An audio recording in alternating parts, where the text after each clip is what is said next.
In this here flicker, we'll explore the wonderfully scenic and basaltic lava-formed Miles Canyon, located just 9 kilometers outside Whitehorse. We'll find out how it was formed, why it was important to the first people, how the stampeders navigated its powerful waters, and where its name comes from. It's a fine place to hike and experience the power of the mighty Yukon River.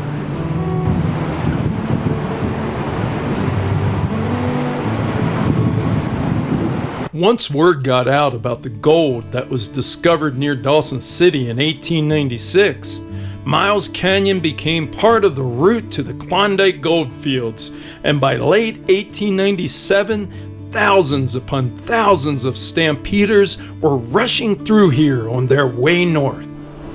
What was originally a First Nations trail here along the river became a path for stampeders to portage or move their boats over land to avoid the treacherous rapids.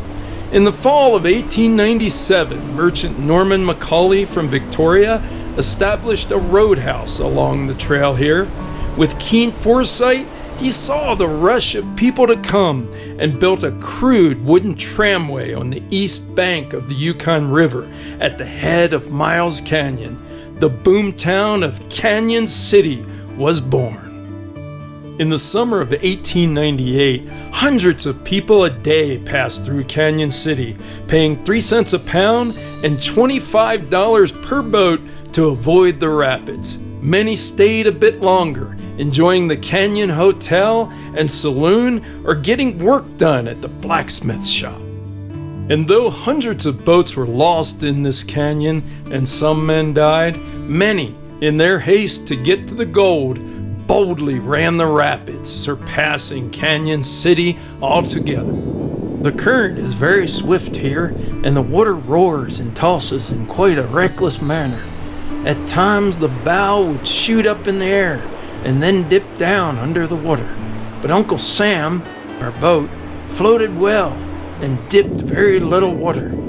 The canyon is 3/4 of a mile long, but it doesn't take long to go through. There is very little danger running the canyon with good men in a good boat. Edward Lakenon, June 8, 1898.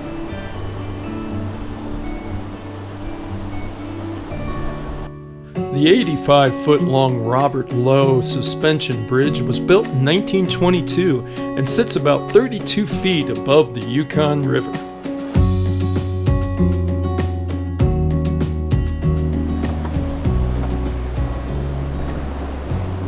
Well, hang on to that hat then, but we'll just walk right on out here and admire these magnificent rapids. Look at that. That's the power of nature right there. Through archaeological evidence, we know that First Nations people lived at the Canyon City site near the head of Miles Canyon at least 2,500 years ago.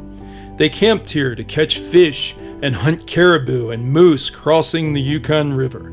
These early First Nations people called this area Quanlan, which translates as running water through canyon. With Dun meaning people, it is apparent how important this canyon is to the Whitehorse area's First Nation, the Quanlan Dun.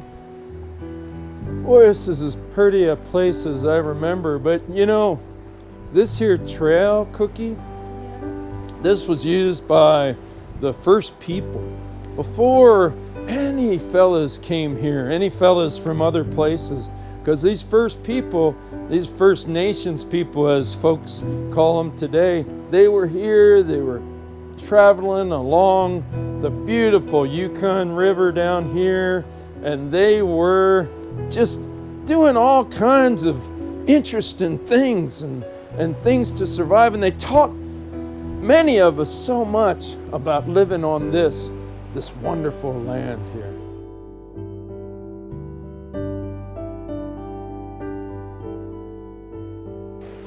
And of course, Cookie, they never called it Miles Canyon because that took a fella that came up here. He had worked with General Nelson A. Miles, who I remember from my days down in New Mexico and Arizona Territory.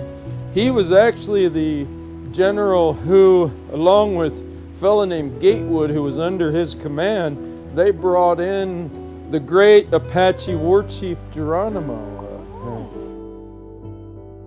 U.S. Army Lieutenant Frederick Schwatka's 7-man expedition arrived here at the canyon in 1883.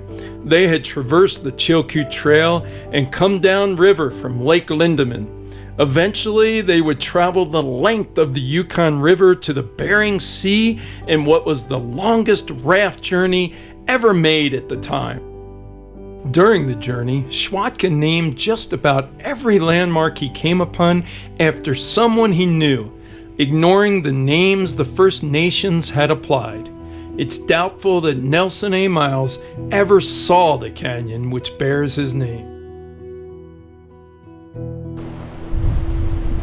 Through Quanlan Dunn Elder's oral history, we know that the trail here, which follows along the river, was used by early people to travel from Marsh Lake to Lake LaBarge. Today, this is part of a fine recreational area that you can access on foot from Whitehorse by way of a 15-kilometer loop, or by car to a parking lot meters from the river. During the summer months, the Yukon Conservation Society leads interpretive hikes from Miles Canyon to the former site of Canyon City. It's a great way to learn more about the First Nations and Gold Rush history here and the natural wonders that abound along the Yukon River.